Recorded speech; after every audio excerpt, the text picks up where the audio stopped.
Entre las ruinas cubiertas de musgo y los fétidos lodazales de la estepa escabrosa, la guerra jamás terminaba. Cubiertos de barro y sangre, sacudidos por los terremotos, los contendientes no se daban cuartel. Miles de millones de Skaven morían por los martillazos y rayos de los caballeros excelsos y los vengadores celestiales, pero siempre llegaban nuevas camadas de los criaderos de las ciudades tuneladoras. Las Westormentas eran aniquiladas por completo por las terribles armas de disformidad Skaven.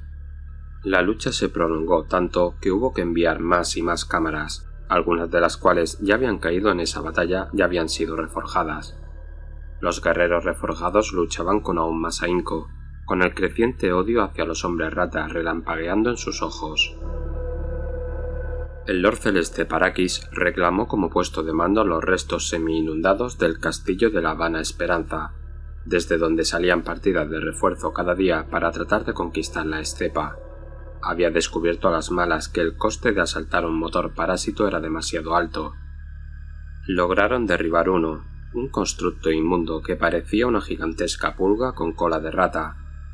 El asalto le costó varias Hermandad Cabeza Trueno, y tensó las relaciones con sus oficiales. Ahora, Parakis tenía a sus inculpadores buscando desde el aire nodos geománticos. Si capturaba y purificaba esos lugares, podían llegar a eliminar la mancha del caos de la estepa escabrosa. Cuando localizaban uno, el Lord Celeste reunía allí sus tropas para arrancarlos de las manos corruptas de los Skaven, o para purificarlos con las tormentas que descargaban los Lores Relictor. Pero los Skaven mantenían bien guarnecidos esos emplazamientos, y allí donde hubiera un motor parásito en funcionamiento, ningún forjado tenía mucho que hacer. En lo más profundo del bosque Cruxis, la escabombeadora barrió un centenar de caballeros excelsos cuando sus Lores Relictor pretendían invocar la tormenta para purificar un pozo de vida. El pozo estalló y dio paso a la ciudad tuneladora, que engulló su energía. En el pantano Acre, los forjados vencieron cuando los Vengadores Celestiales y los Caballeros Excelsos rodearon y aplastaron a los enjambres del ingeniero brujo Skitterkey. Los rayos destruyeron los menires del nodo geomántico en el corazón de la ciénaga, y la tierra tembló en respuesta. Cuanto más se prolongaba la lucha y más nodos eran corrompidos o purificados, más habituales eran los temblores y sacudidas de la estepa escabrosa, y su corteza se rasgaba a medida que se formaban montañas y cimas con cada temblor. Pronto, hasta los Skaven comprendieron lo evidente. Había algo bajo aquella tierra, algo poderoso, y la guerra estaba perturbando su sueño. Parakis observaba la batalla. Los últimos hombres rata huían de sus caballeros excelsos. Antes de que pudiera ordenar que los persiguieran, sintió un poder floreciente a su espalda. Parakis se volvió en su silla y vio unos zarcillos resplandecientes emergiendo del pozo de vida, entrelazándose en un rostro. Su aspecto oscilaba continuamente de una juventud primaveral a un rostro frío, invernal y decadente, y vuelta a empezar. «Alarielle», musitó Parakis.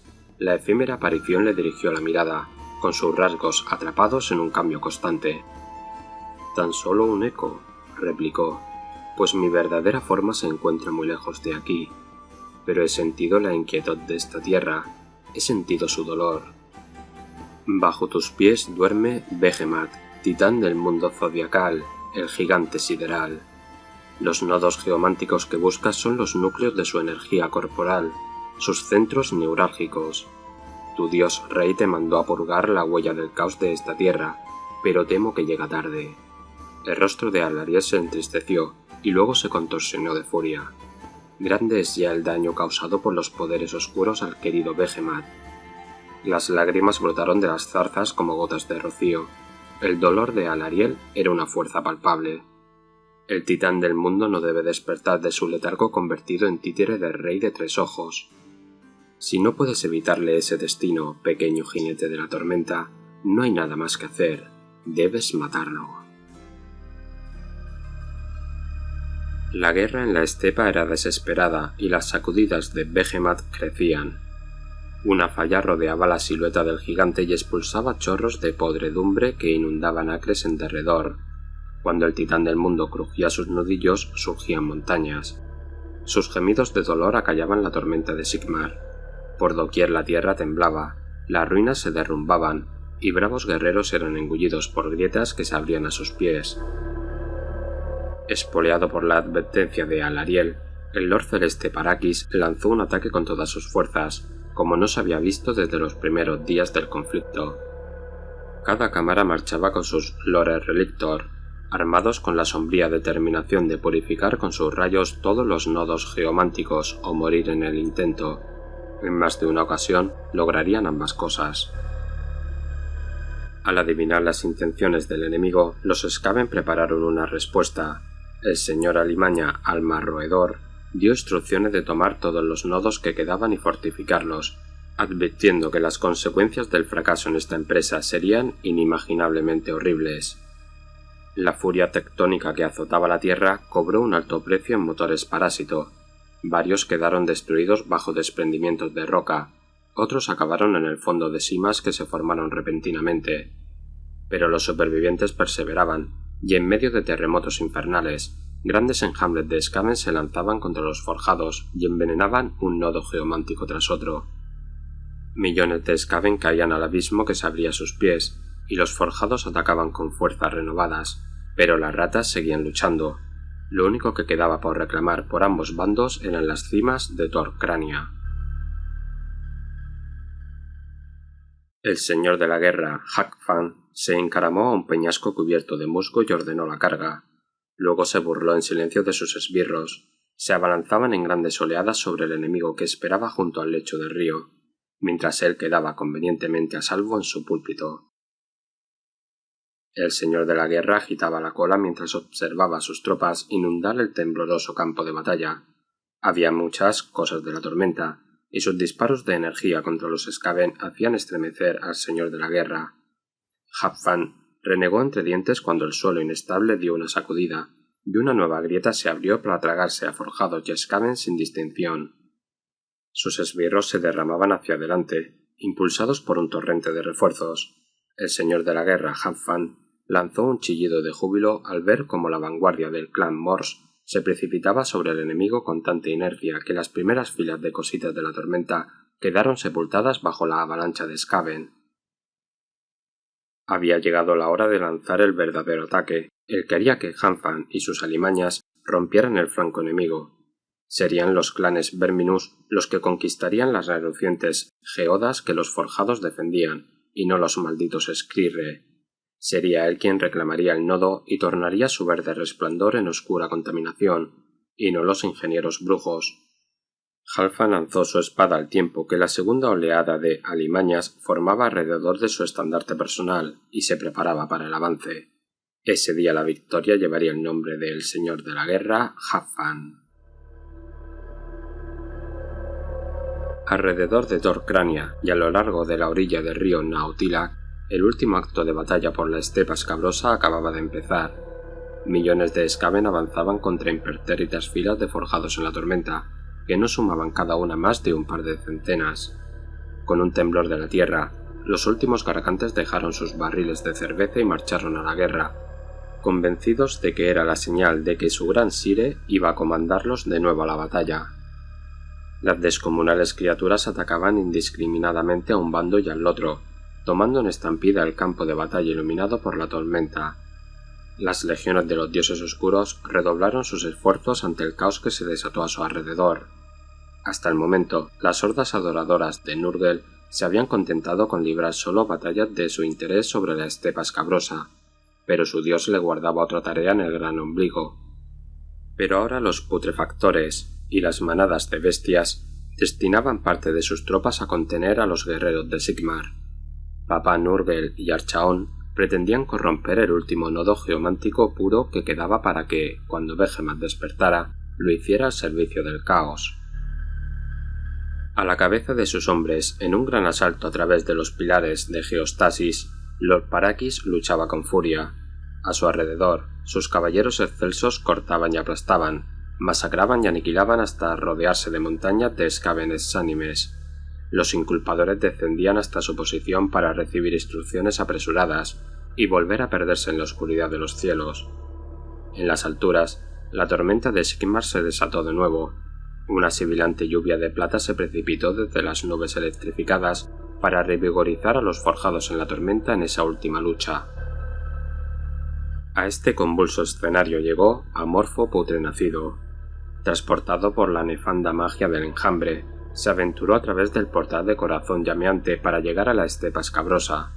Nurgle había encomendado a Amorfo una tarea concreta, y en cuanto el gusano del hechicero tomó tierra, Amorfo puso su atención en los relámpagos que iluminaban el cielo.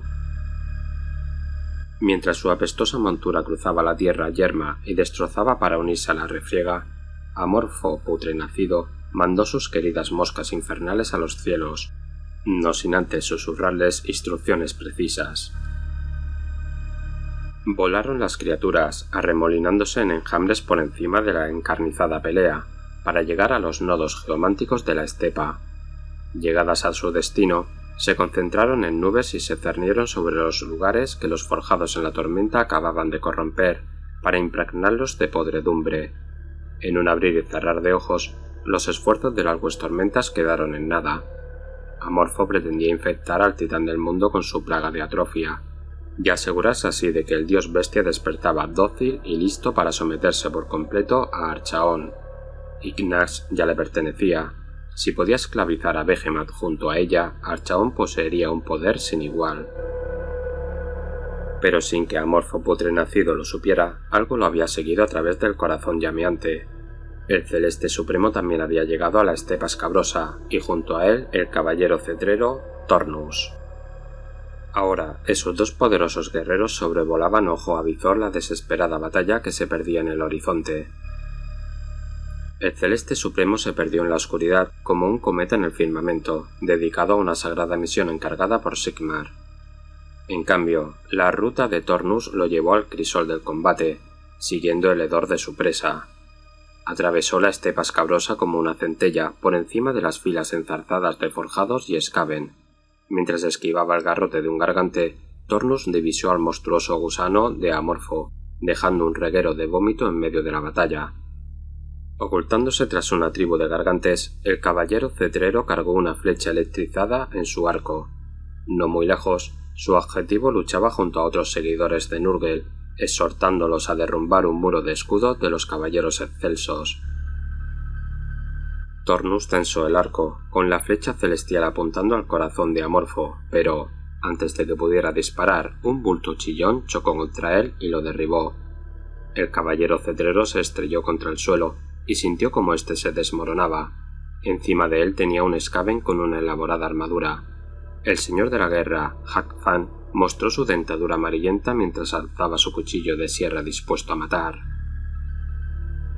Entonces se oyó un graznido, y Osfeonis, el águila estelar de Tornus, cayó sobre la cara de la rata, arañándole los ojos y haciéndolo retroceder. Tornus remontó el vuelo lleno de agradecimiento, al tiempo que propinaba una patada en la barbilla a la rata. El caballero cetrero voló en círculos, buscando de nuevo a su presa, pero Amorfo se había esfumado, perdido en la confusión del combate. Tornus maldijo sin dejar de buscar. Bajo sus pies, la lucha proseguía y el hedor a sangre y muerte impregnaba el aire.